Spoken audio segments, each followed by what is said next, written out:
the trumpet, I can double my business. I can triple it. I can quadruple it. I can quintuple it. I can sextuple it. Anyways, I'll give you a steady job. Lewis lifted his slate. What salary? He asked. The boatman gazed around at the crowds waiting to get aboard. $100 a week, he said. I'll pay you $100 every Saturday if you swim ahead of the boats and play your horn. Is it a deal? Lewis nodded his head. So that would be $5,200 a week. It still seems like a pretty low salary in 1970. But then again, Lewis isn't raising a family. Of course. Still, it's a pretty good deal. The man seemed pleased, but puzzled. If it isn't too much to ask, said the boatman, would you mind telling me why you're so interested in money? Everybody is, replied Lewis on his slate. Yeah, I know, said the boatman. Everybody likes money. It's a crazy world. But I mean, why would a swan need money?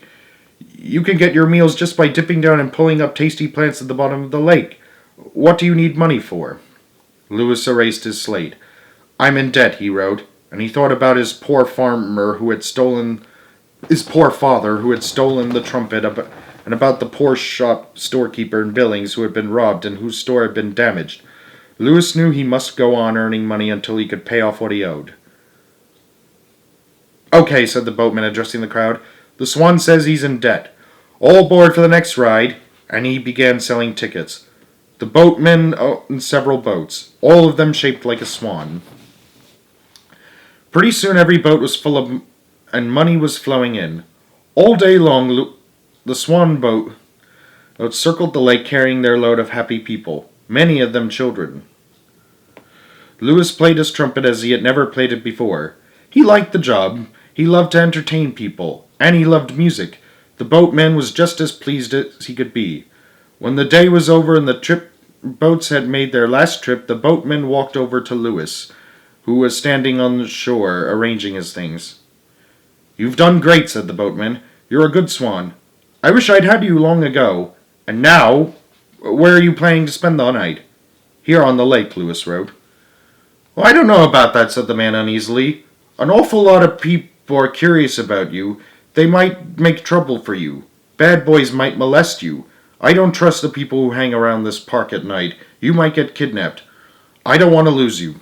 I think I'll take you across to the Ritz-Carlton Hotel and get you a room for the night. It's clean and the food is good. It would be safer. Then I can be sure you'll come to work in the morning. Lewis didn't think much of this idea, but he agreed to go. He thought, well, I'd never spent a night in a hotel. Maybe it would be an interesting experience.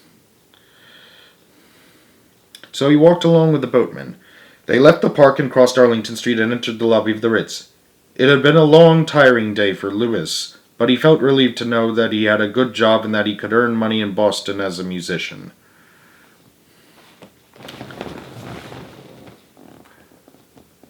To be continued.